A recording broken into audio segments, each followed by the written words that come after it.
कैसे रची गई लाल किले के करीब हुए ब्लास्ट की साजिश, जानिए इस वीडियो के जरिए पूरी कहानी। दिल्ली में सोमवार की शाम लाल किले के पास जो ब्लास्ट हुआ उसमें अभी तक 12 लोगों की जान जा चुकी है, जबकि 28 से ज्यादा लोग घायल हैं। इस ब्लास्ट को जिहादी मानसिकता वाले एक डॉक्टर ने कैसे अंजाम दिया और कौन है इस साजिश के पीछे, इनके तार कहां-कहां जुड़े हैं, इन तमाम चीजों को लेकर पर्दाफाश करती हुई ये पूरी एक्सक्लूसिव रिपोर्ट देने के लिए हम मौजूद हैं। नमस्कार, स्वागत है आपका। दिल्ली में कल शाम हुए कार बम ब्लास्ट ने एक बार फिर से पाकिस्तान समर्थित आतंकवाद के खतरे के प्रति देश को झकझोर दिया है। इस ब्लास्ट में अभी तक 12 लोगों की मौत हो चुकी है, जबकि घायलों की तादाद 25 से ज्यादा है। इस फिदायीन अटैक को अंजाम देने वाले दहशतगर्दों का कनेक्शन जैश ए मोहम्मद से निकलकर सामने आ रहा है। सिक्योरिटी एजेंसियों की अभी तक की जांच पड़ताल में सामने आया है कि इस फिदायीन हमले को अंजाम देने का काम डॉक्टर उमर मोहम्मद ने किया है, जिसके शरीर के परखचे उड़ गए। विस्फोट को अंजाम देने के लिए जिस Hyundai i20 कार का इस्तेमाल किया गया वो डॉक्टर उमर ही चला रहा था। सोमवार की सुबह 7 बजे ये फरीदाबाद से कार लेकर निकला था। जगह जगह लगे सीसीटीवी कैमरों में इसकी तस्वीर दर्ज हुई है। पुलिस की अभी तक की जांच में जो चीजें सामने आई हैं कि i20 कार जिसे डॉक्टर उमर चला रहा था वो सुबह 8:13 पर बदरपुर टोल प्लाजा के जरिए दिल्ली में दाखिल हुई थी। सुबह 8:20 पर यह कार ओखला इंडस्ट्रियल एरिया के एक पेट्रोल पंप पर देखी गई। फिर दोपहर बाद 3:19 पर यह कार लाल किला परिसर के पास मौजूद पार्किंग एरिया में दाखिल हुई। लाल किले के पास इसने शाम में विस्फोट को अंजाम दिया। इसके पीछे खास कारण था। एक तो लाल किले का ऐतिहासिक महत्व है, दूसरा यहाँ शाम के वक्त काफी भीड़ भाड़ रहती है। लाल किले की प्राचीर से ही प्रधानमंत्री 15 अगस्त के मौके पर राष्ट्र के नाम पैगाम देते हैं, इसलिए इस जगह पर ब्लास्ट करके आतंकी दहशतगर्द एक बड़े खतरनाक पैगाम को देना चाह रहे थे। विस्फोट के लिए अमोनियम नाइट्रेट फ्यूल ऑयल का इस्तेमाल किया गया। इस तरह का विस्फोट तैयार करना आसान है, जो बाजार में बिकने वाले यूरिया के साथ फ्यूल ऑयल को मिलाकर तैयार कर लिया जाता है। उमूमन अब RDX का इस्तेमाल आतंकी कम ही करते हैं, क्योंकि एक तो इसे हासिल करना आसान नहीं है, दूसरा इसकी कड़ियां जोड़ना भी आसान नहीं होता कि आखिर ये आया कहां से। जहां तक डॉक्टर उमर का सवाल है, उसके बारे में जम्मू कश्मीर पुलिस को एक और डॉक्टर मुजम्मिल से जानकारी मिली, जिससे पुलिस अधिकारियों ने गहराई से पूछताछ की तो उसने अपने साथी आतंकवादियों के साथ मिलकर गढ़े गए बड़े आतंकी प्लान के बारे में काफी सनसनीखेज जानकारी दी। दरअसल 24 फरवरी 1989 को जन्मे डॉक्टर उमर ने मेडिकल की पढ़ाई गवर्नमेंट मेडिकल कॉलेज श्रीनगर से की, जहां उसकी दोस्ती मुजम्मिल से हुई। 2017 में MBBS की पढ़ाई पूरी करने के बाद दोनों ने यहां रेजिडेंट डॉक्टर के तौर पर नौकरी भी की और 2 साल पहले ये दोनों फरीदाबाद स्थित अल-फलाह यूनिवर्सिटी के मेडिकल कॉलेज में नौकरी करने आ गए डॉक्टर के तौर पर। अभी तक की जांच में पता चला है कि जैश ए मोहम्मद से जुड़े इन दहशतगर्दों की नीयत पूरे देश में बम धमाका करने की थी, जिसके लिए इन्होंने काफ़ी तैयारी कर रखी थी। लेकिन एक के बाद एक इस साजिश से जुड़े डॉक्टर मुजम्मिल सहित अपने कई साथियों के पकड़े जाने के बाद डॉक्टर उमर ने हड़बड़ी में सोमवार की शाम दिल्ली में लाल किले के पास फिदायीन अटैक कर दिया, ताकि पुलिस उस तक पहुंचे उससे पहले वो अपने आप खतरनाक मंसूबे में कामयाब हो सके, अंजाम दे सके। दरअसल इस साजिश की परतें खुलनी शुरू हुई इसी साल 18 अक्टूबर को श्रीनगर के नौगाम इलाके में हुई एक पोस्टरबाजी की घटना के कारण। नौगाम इलाके में 18 तारीख की रात में 3-4 पोस्टर लगे, जिसमें जम्मू कश्मीर पुलिस और सेना सहित तमाम सुरक्षा बलों को धमकी दी गई थी, उन्हें मारने की बात की गई। जम्मू कश्मीर में इस तरह की पोस्टरबाजी 2019 में आर्टिकल 370 की खात्मे के पहले काफ़ी हुआ करती थी, लेकिन अगस्त 2019 के बाद से इस पर उमूमन रोक लग गई थी। कभी कभार ही श्रीनगर के पुराने इलाके यानी डाउनटाउन में 5 अगस्त के आसपास इक्का दुक्का पोस्टरबाजी की घटना हुआ करती थी। आर्टिकल 370 की खात्मे का विरोध करते हुए दरअसल 5 अगस्त 2019 को ही आर्टिकल 370 का खात्मा किया गया था, समाप्ति की गई थी और संविधान संशोधन करते हुए ऐसे में जब 18 अक्टूबर की रात को बिना किसी अवसर के इस तरह के पोस्टर लगे तो श्रीनगर पुलिस के कान खड़े हो गए। जम्मू कश्मीर के लेफ्टिनेंट गवर्नर मनोज सिन्हा ने पुलिस अधिकारियों की उनसे चर्चा हुई, क्योंकि उमर अब्दुल्ला की अगुवाई में निर्वाचित सरकार होने के बाद भी रूल्स और बिजनेस के तहत कानून व्यवस्था की सीधी जिम्मेदारी अब भी लेफ्टिनेंट गवर्नर के पास ही है। मनोज सिन्हा ने इस घटना की तह में जाने का निर्देश जम्मू कश्मीर पुलिस को और अधिकारियों को दिया। मनोज सिन्हा के इस निर्देश के मुताबिक ही श्रीनगर के एसएसपी संदीप चक्रवर्ती की अगुवाई में जम्मू कश्मीर पुलिस ने इस मामले में अपनी जांच पड़ताल तेज कर दी। 19 अक्टूबर को इस मामले में अज्ञात लोगों के खिलाफ एफआईआर दर्ज की गई। इसके बाद पुलिस अधिकारियों ने नौगाम इलाके में लगे सीसीटीवी कैमरे की फुटेज खंगाली। इनकी जांच पड़ताल से ये पता चला कि पोस्टर चिपकाने का काम 3 नौजवानों ने किया है, जो सीसीटीवी फुटेज में साफ नजर आए। पुलिस अधिकारियों ने इन युवाओं की पहचान स्थापित की। ये नौगाम इलाके के ही रहने वाले थे। नाम थे आरिफ निसार डार उर्फ साहिल और यासरुल अशरफ और मकसूद अहमद डार। ये 3 नौजवानों के नाम हैं। जब इनसे गहराई से पूछताछ की गई तो पता चला कि आर्टिकल 370 की समाप्ति के पहले जम्मू कश्मीर में जो पत्थरबाजी का सिलसिला चला करता था, उसमें ये नियमित तौर पर शामिल होते थे। उनके लिए कमाई का साधन था। इन्हें प्रतिदिन पत्थरबाजी करने के लिए 500-600 रुपए मिला करते थे। इन्होंने ही ये बताया कि उनसे ये काम एक मौलवी कराता था और इसी मौलवी के इशारे पर उन्होंने 18 अक्टूबर की रात को नौगाम इलाके में पोस्टर चस्पा किए थे। जब नौजवानों से पूछताछ हुई, उसके आधार पर जम्मू कश्मीर पुलिस उस मौलवी के पास जा पहुंची, जो श्रीनगर के बाहरी हिस्से छनपुरा में मस्जिद अली नक्की बाग का इमाम था। इस इमाम का नाम था मौलवी इरफान अहमद, जो मूल तौर पर शोपियां का रहने वाला था और लंबे समय से आतंकी गतिविधियों में संलग्न था। मौलवी न सिर्फ आतंकवादियों को हथियार की सप्लाई करता था, बल्कि कश्मीरी युवाओं को आतंकी प्रशिक्षण ट्रेनिंग के लिए पाकिस्तान भी भेजता था।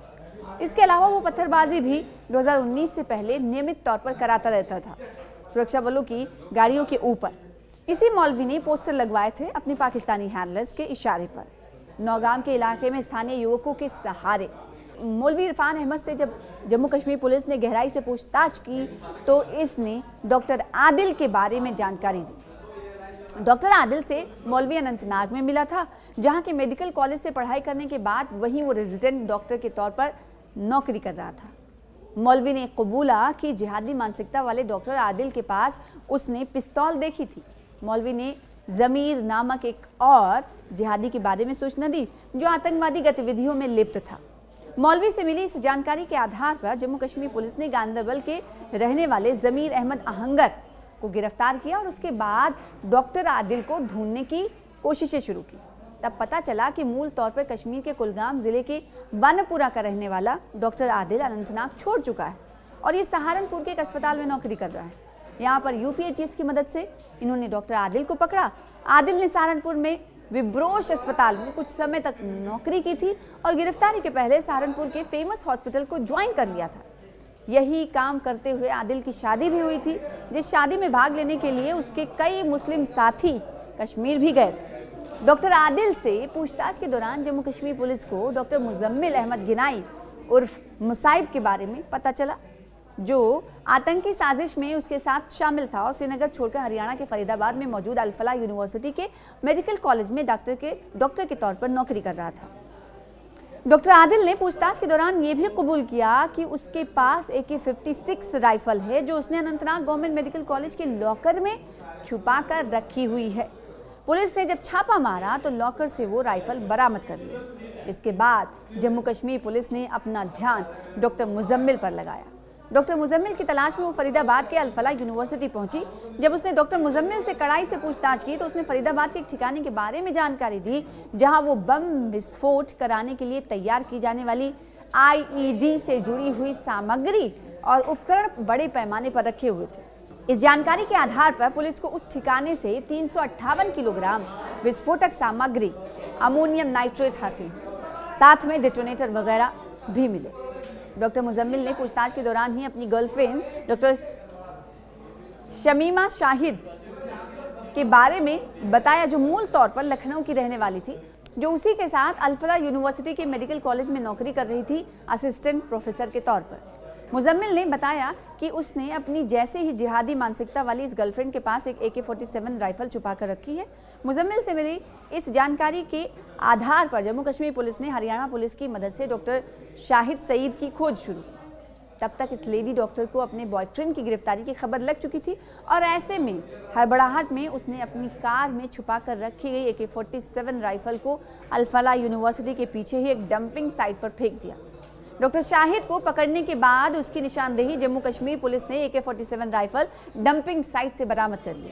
इस दौरान डॉक्टर मुजम्मिल से पूछताछ के दौरान जम्मू कश्मीर पुलिस को हाजी इश्तियाक नाम का एक जिहादी मानसिकता वाले व्यक्ति के बारे में पता चला, जो आतंकी साजिश में शामिल था। हाजी इश्तियाक मेवात का रहने वाला था, सिंगार पुन्हाना गांव का। इसकी डॉक्टर मुजम्मिल से गहरी दोस्ती हो चुकी थी। दोनों ही जिहादी मानसिकता रख रहे थे और भारत को सैकड़ों बम विस्फोटों के जरिए दहलाना चाह रहे थे। पुलिस ने हाजी इश्तियाक को घर दबोचा, जिसने फरीदाबाद में एक मकान किराए पर लेकर रखा हुआ था। इस मकान पर जब जम्मू कश्मीर पुलिस ने हरियाणा पुलिस की मदद से छापा मारा तो उनके होश उड़ गए। यहाँ पर उसे 88 बोरे मिले। इन बोरों में थी 2563 किलोग्राम विस्फोटक सामग्री। हाजी इश्तियाक का ये ठिकाना अल-फलाह यूनिवर्सिटी के पीछे ही था। यहाँ पर ammonium nitrate, potassium, fuel oil, detonator, battery, timer, हर वो सामग्री मिली जिसके जरिए हजारों जिंदगियां ली जा सकती थी, सैकड़ों बम विस्फोट किए जा सकते थे, आतंकवादी साजिश को अंजाम तक पहुंचाया जा सकता था। कुल मिलाकर अभी तक की तमाम ठिकानों पर हुई रेड के दौरान जम्मू कश्मीर पुलिस को एक सीरीज की 2 राइफल, एक चाइनीज स्टार पिस्टल, एक बेरेटा पिस्टल और तकरीबन 2900 किलोग्राम विस्फोटक सामग्री मिल चुकी है। इसके बाद डॉक्टर आदिल, डॉक्टर मुजम्मिल और उसकी गर्लफ्रेंड डॉक्टर शाहीन सईद को जब एक साथ बिठाकर जम्मू कश्मीर पुलिस के अधिकारियों ने पूछताछ की तो आतंकवाद के इस बड़े प्लॉट के बारे में और सनसनीखेज जानकारी हासिल हुई। ये भी पता चला कि कैसे जैश ए मोहम्मद के अपने पाकिस्तानी हैंडलर्स के इशारे पर ये भारत को दहलाने की तैयारी उमूमन पूरी कर चुके थे। बड़ी मात्रा में विस्फोटक सामग्री इकट्ठा कर चुके थे, तमाम उन जगहों की रेकी कर चुके थे जहां विस्फोट किए जाने थे। इन्हीं से पूछताछ के दौरान जम्मू कश्मीर पुलिस को डॉक्टर उमर के बारे में जानकारी मिली, जो न सिर्फ श्रीनगर के सरकारी मेडिकल कॉलेज में मुजम्मिल के साथ पढ़ा था, बल्कि आतंकी साजिश में उसके साथ सक्रिय तौर पर शामिल था। जम्मू कश्मीर पुलिस ने एक बार फिर से अल-फलाह यूनिवर्सिटी का रुख किया डॉक्टर उमर को पकड़ने के लिए। तब तक उमर को भनक लग चुकी थी कि उसके ढेर साथी पुलिस के हत्थे चढ़ चुके हैं और उसकी गिरफ्तारी महज वक्त की बात है। ऐसे में डॉक्टर उमर ने उस लाल किले के करीब फिदायीन हमला करके लोगों की जान लेने की सोची, जिससे लाल किले से प्रधानमंत्री नरेंद्र मोदी देश के दुश्मनों के खात्मे की बात हमेशा करते रहते हैं, उनको सबक सिखाने की बात करते रहते हैं। इसके लिए उसने उस I-20 गाड़ी का इस्तेमाल किया जो 2014 मेक की थी, मॉडल की थी, और इसका नंबर था HR26CE7674, जिसका रजिस्ट्रेशन नंबर था। इस गाड़ी का पहला मालिक मोहम्मद सलमान था, जिसके बाद ये कार कई लोगों को बिकते हुए इलियास आमिर के पास पहुंची थी, जो पुलवामा के शंभूरा गांव का रहने वाला था। इसके करीब ही डॉक्टर उमर का घर था। बैंक के ATM पर गार्ड की नौकरी करने वाले इलियास आमिर ने अपने दोस्त तारिक अहमद डार को ये गाड़ी चलाने के लिए दी थी, जिसने इस डॉक्टर उमर को दे दिया था। लाल किले के पास कल दोपहर बाद 3 बजे के करीब पहुंचने के बाद डॉक्टर उमर ने अगले 3 घंटे यहां इंतजार किया और फिर जब लाल किले के चौराहे पर भीड़ काफ़ी बढ़ गई, वाहनों की आवाजाही काफ़ी तेज़ हो गई, उस समय विस्फोट कर बड़े पैमाने पर जान और माल का नुकसान कर दिया। दिल्ली को फिर से आतंकी हमले का शिकार बना दिया। अभी तक कहा जाता रहा है कि गरीबी और अशिक्षा के कारण युवक जिहाद या आतंकवाद की तरफ बढ़ते हैं, लेकिन आतंक की इस ताज़ा साजिश को देखा जाए तो इसमें शामिल सभी लोग सिर्फ काफ़ी पढ़े लिखे नहीं हैं, धनी हैं, बल्कि डॉक्टर जैसे मानवीय पेशे में, जहां मकसद लोगों की जान बचाना होता है, जान लेना नहीं। लेकिन जिहादी सोच के तहत निर्दोषों की जान लेने में ये सब लगे हुए थे। अगर समय पर ज़्यादातर आतंकियों की गिरफ्तारी नहीं होती तो पता नहीं जिहादी मानसिकता वाले ये डॉक्टर अपने शागिर्दों, सहयोगियों के साथ मिलकर देश में कितनी बड़ी आतंकवादी घटनाओं को अंजाम देते। पाकिस्तान में बैठे अपने आतंकी आकाओं के इशारे पर जो ऑपरेशन सिंदूर में जमकर मार खाने के बाद बिलबिलाए हुए हैं, भारत में आतंकी हमले करने की लगातार साजिश रच रहे हैं। सुरक्षा एजेंसियों की चुनौती अभी खत्म नहीं हुई है। पता नहीं अब भी कितने जिहादी मानसिकता वाले छुपे बैठे हैं। इसलिए इस केस को अब केंद्रीय गृह मंत्रालय ने NIA को सौंप दिया है। NIA इस मामले में आगे बढ़े उससे पहले जम्मू कश्मीर पुलिस ने एक और डॉक्टर सज्जाद अहमद मल्ला को हिरासत में लिया है। पता नहीं कितने डॉक्टर जिन्होंने मानवता की सेवा करने की शपथ ली है, वो इस शपथ के खिलाफ जाकर आतंकी साजिश में लगे हुए हैं। आगे की जांच में इसका पर्दाफाश हो, सुरक्षा एजेंसियां इन तक जल्दी पहुंचे, यही देश को उम्मीद है। एक बार इस पूरी साजिश का पर्दाफाश होने के बाद उनके आकाओं को भी सबक सिखाने की तैयारी है। जैसा प्रधानमंत्री मोदी ने भूटान की धरती से साफ कर दिया है कि हमले के पीछे षड्यंत्रकारियों को बख्शा नहीं जाएगा।